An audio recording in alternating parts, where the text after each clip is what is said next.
Hello and welcome back.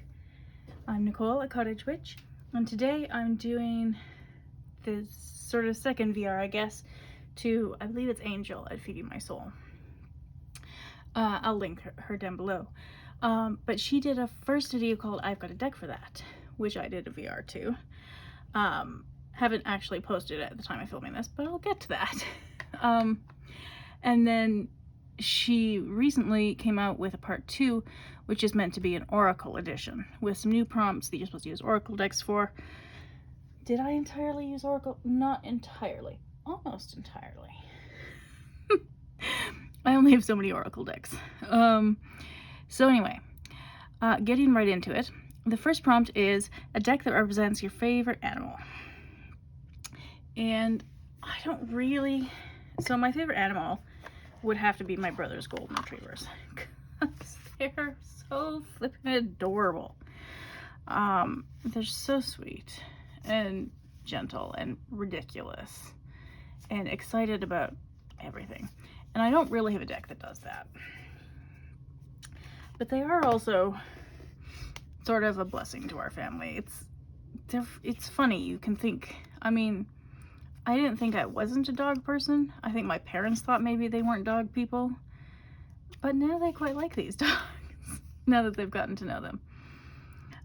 So the closest thing I've got is the Earth Blessings Oracle.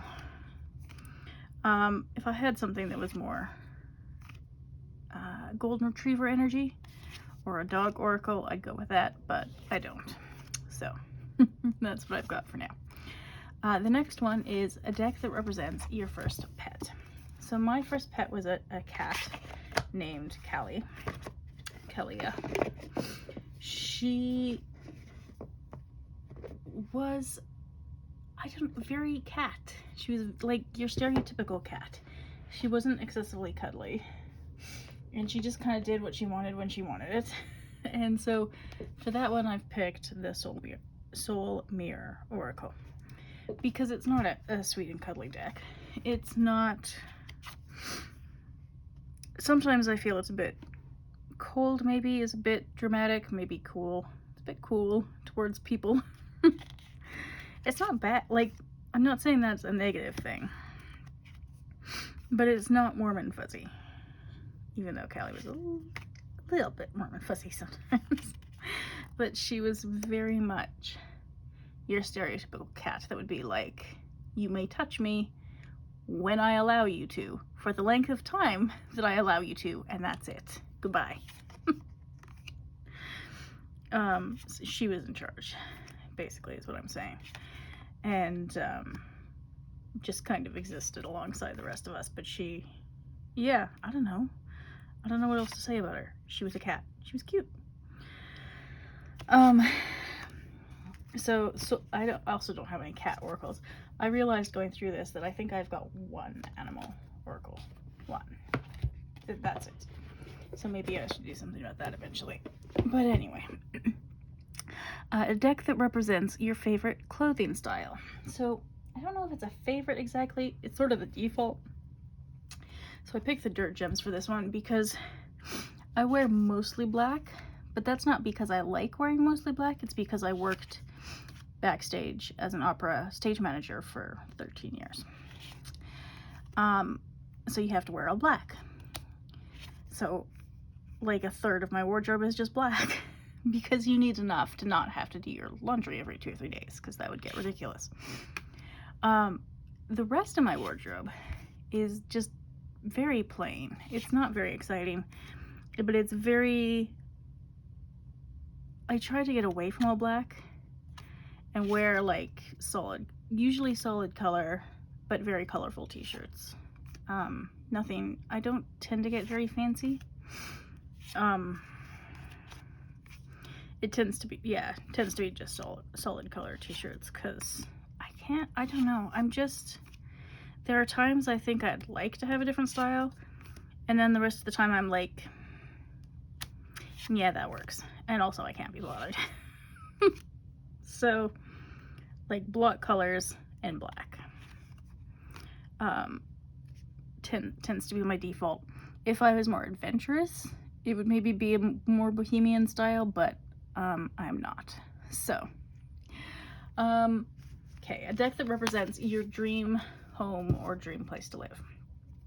So if I had the Heartwood Oracle, which is on pre-order, I would choose that, but I don't, so I'm choosing the Wild Woman Oracle, because my dream place to live would be like a cottage in the woods.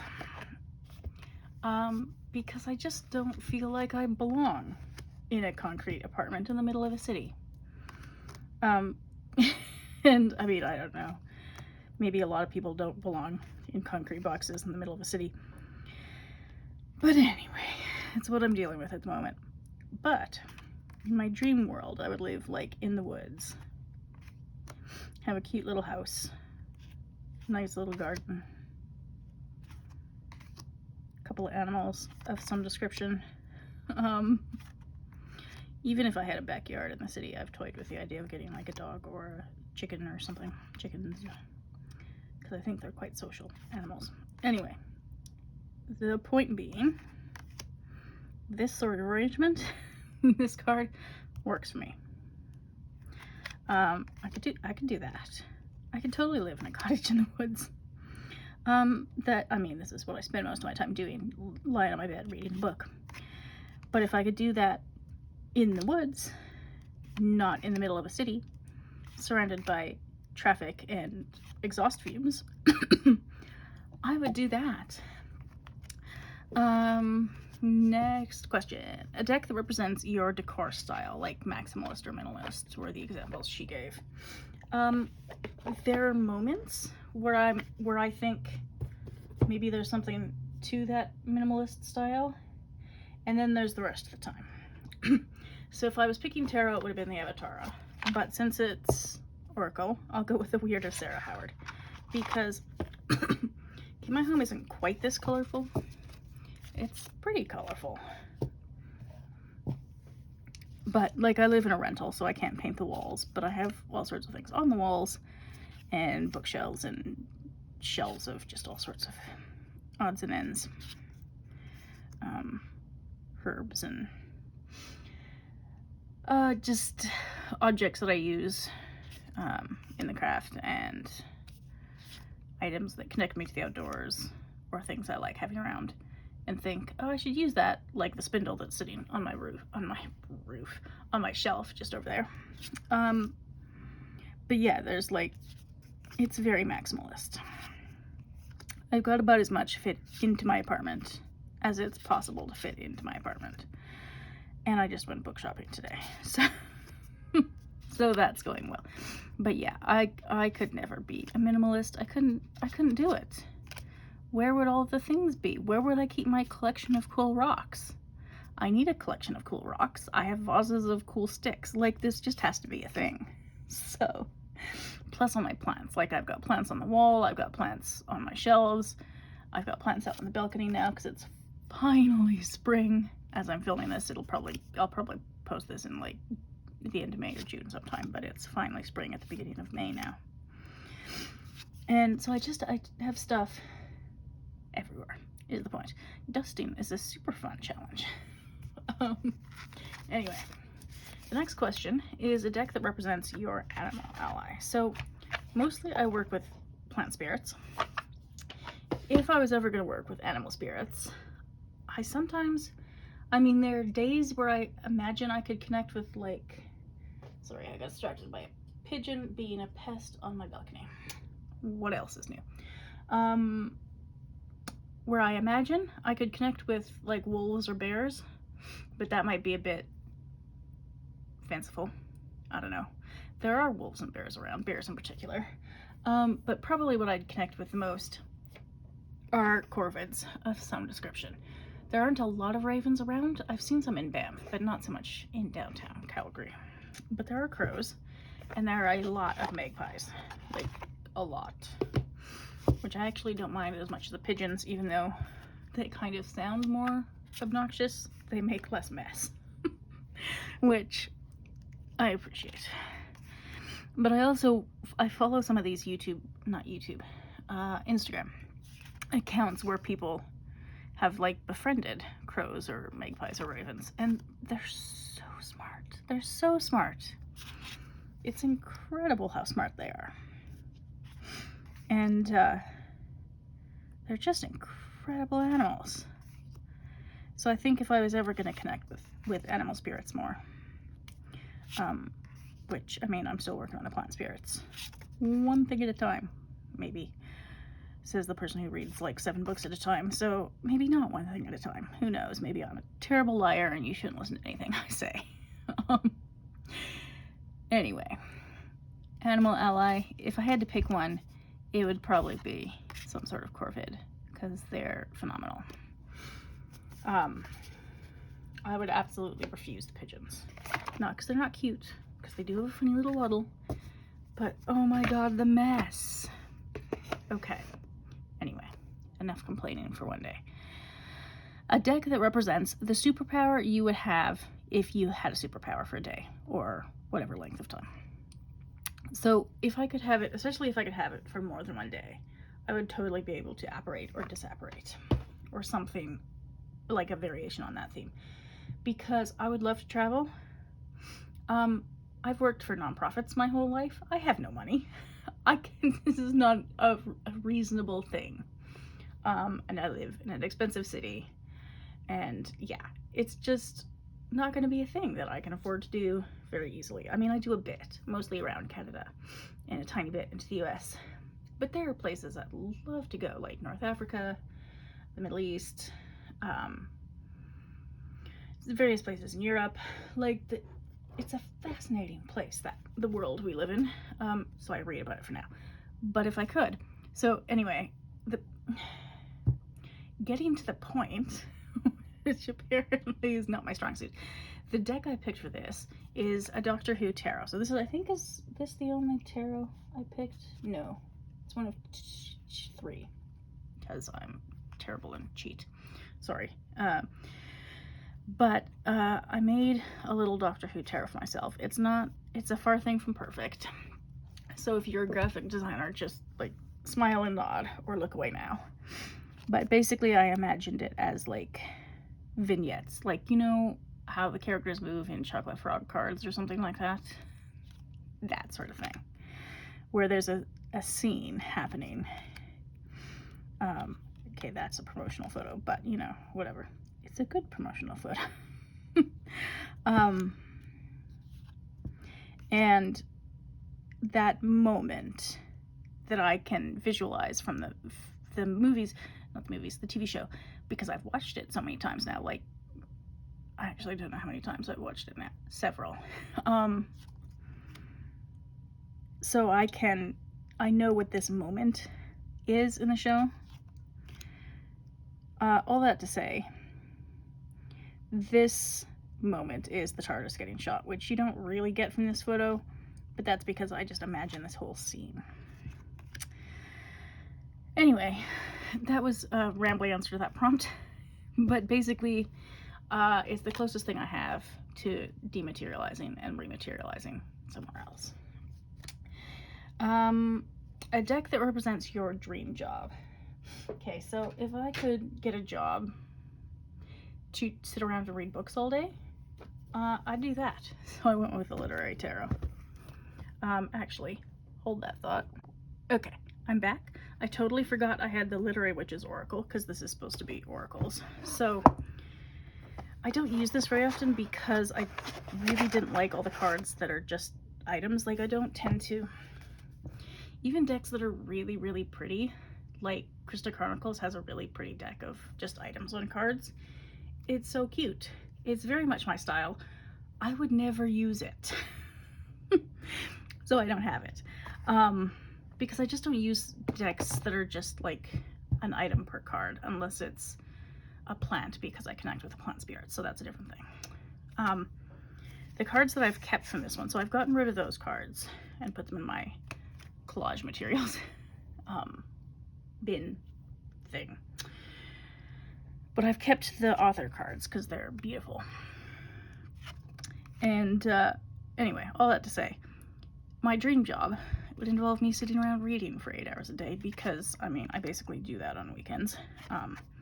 Because because I don't have kids or anything, and I have chronic health issues, which is super fun, which means on a good weekend I can go out for a good long walk and all that, which I love doing, and all the rest of the time I sit around with a book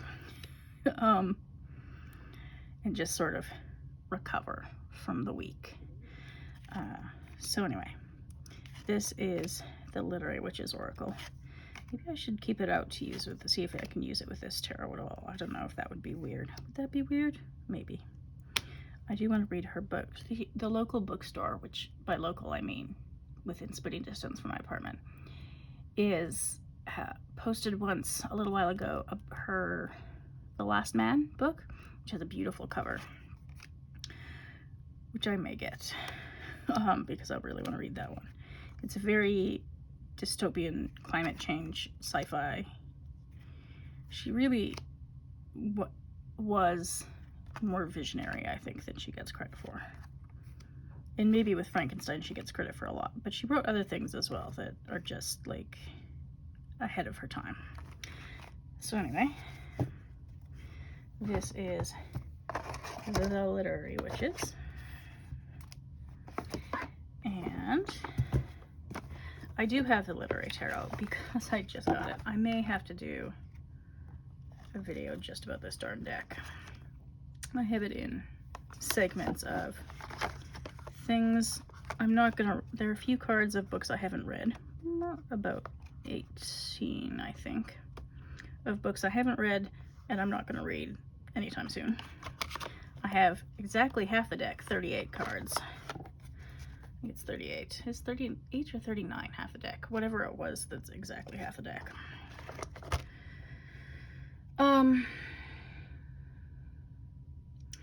Anyway, brain fart there. Of books I have read. And then this is the collection of books I haven't read, but want to, that I'm reading right now. So I just read this one and this one. I'm working on this one right now.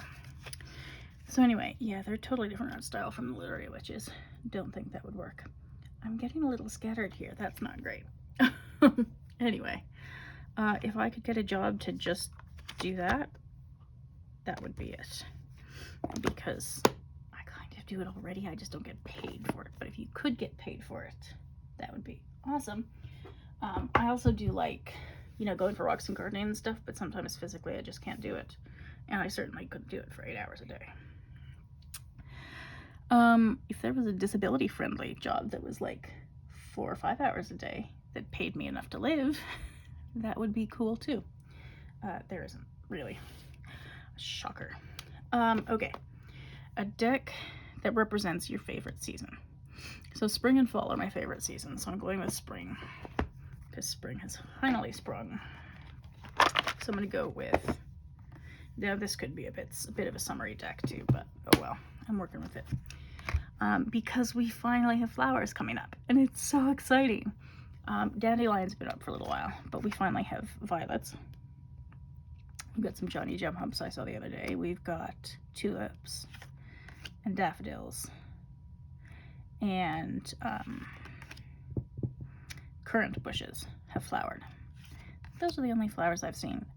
The, not hydrangeas, lilacs are coming. They're working on it. Well on their way.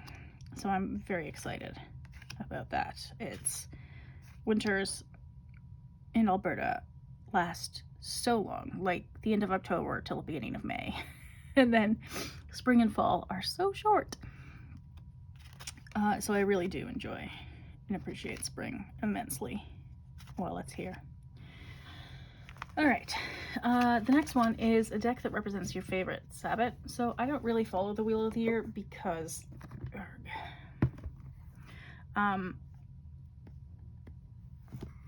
sorry, I was having trouble with this box, because it doesn't make sense for where I live. It was designed for the UK, and it totally makes sense for the seasons in the UK. It does not make sense here.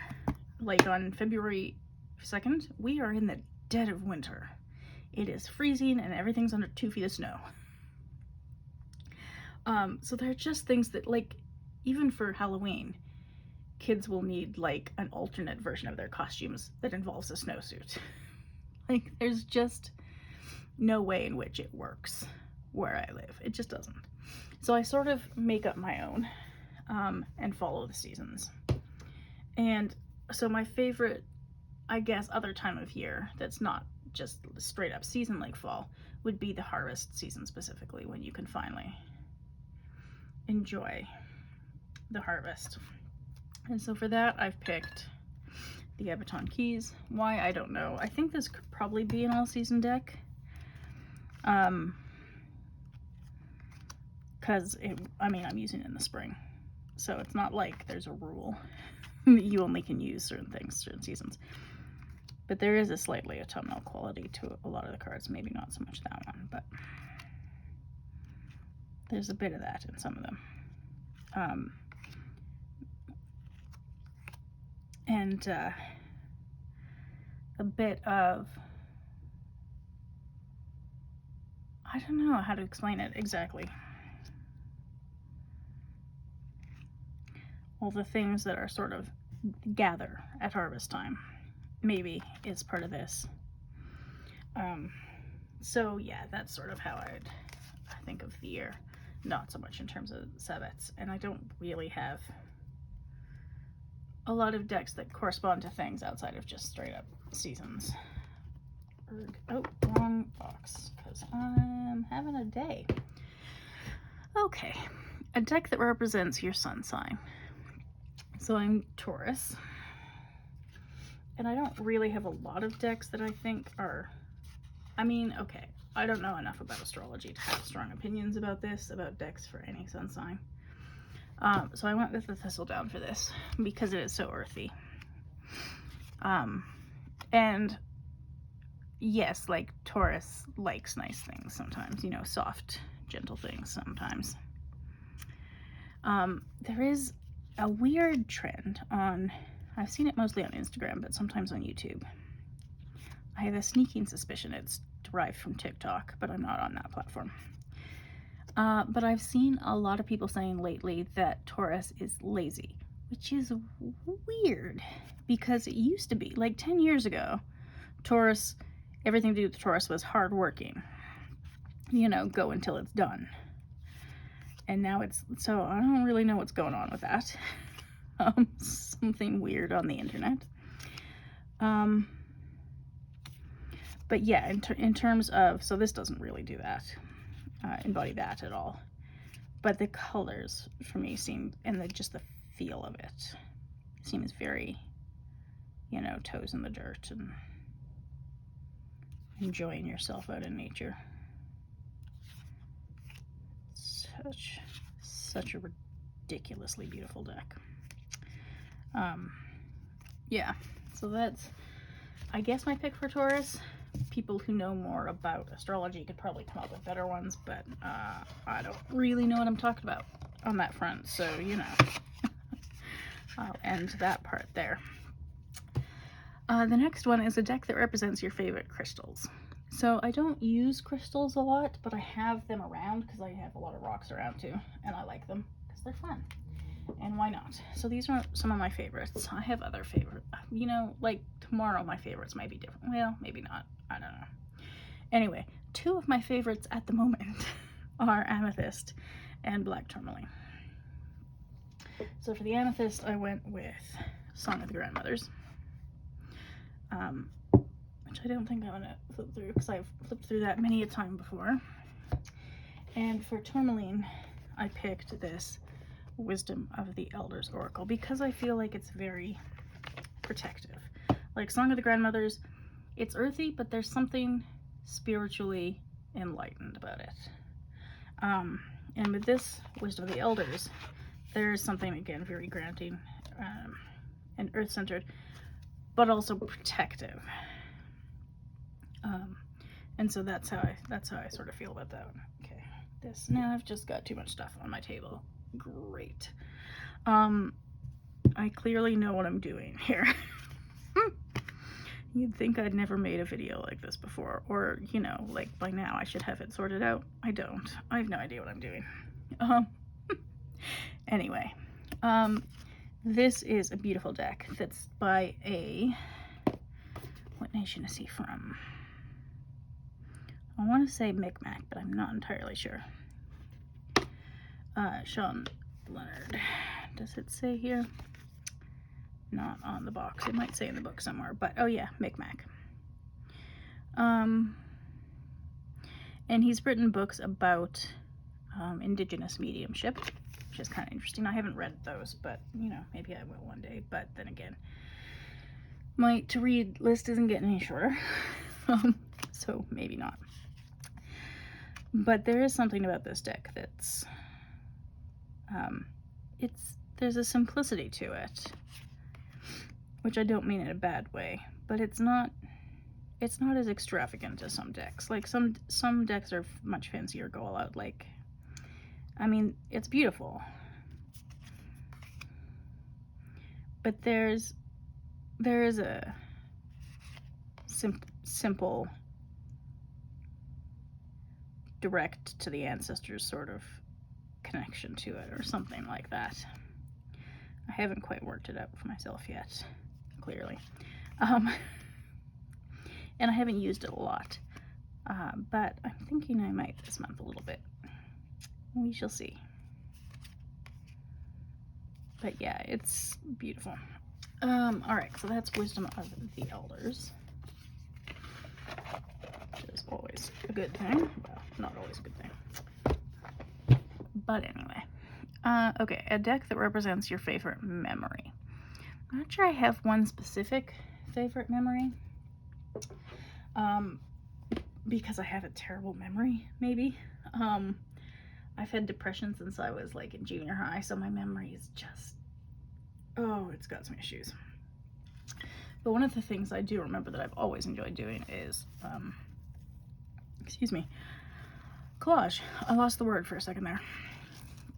So I have the Craft Decadence Oracle, which is just a super fun collage. It's one of my favorite collage decks, I think, that I have. Maybe because it's got people in it, but it's not portraiture. Well, I say that and then this one comes up. But, like, they're not staring you down, except this dude. So, I don't know, it just... I've been having trouble with a couple of decks that I otherwise like, but they're too human-centric. And this has a lot of other stuff going on, plus some really incredible keywords. So I don't know, it's just more complex. I enjoy it. It makes me happy. I don't really know what to make of it, but I enjoy it anyway. I enjoy it for making you go, huh? You know, because sometimes it does that, and that's not so bad. Alright, and then the last question? Yeah, the last question is a deck that represents a way to move your body. So, oh no, I can't get this back in the bag. Great. I do like walking. I go for a lot of walks. Long walks when I'm able to. Like 2 or 3 hour long walks. I've gone for up to 6 hour walks. Can't do that at the moment, but I'm working my way back up. I can go for like a 2 hour walk at the moment. I do a bit of foraging and gardening as well. And so I've made myself a study deck, which is all a bit of a jumble at the moment. Then I'm gonna redo some of the cards. I'm still working on it. But basically I've assigned different plants. Is this bone set? Yeah, it is. One of Pentacles. So I've assigned different plants to different cards as a way to get to know both the tarot better. This is a poplar. And the plants better. Plants better and the tarot better. I said that really awkwardly. Anyway, both of them. I'm trying to learn about both of them. So I combined them. And there's some burdock. That's lovely. I mean, it's an invasive weed and it will crowd out other things, but it's also medicinal. So, you know, like, you make the best of what you got, I guess. If I had a spade, I'd go get some out of the ground. But I don't.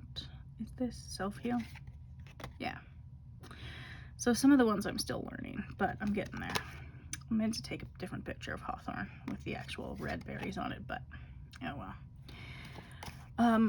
So it's still a work in progress. There's some things I want to change. That's flax.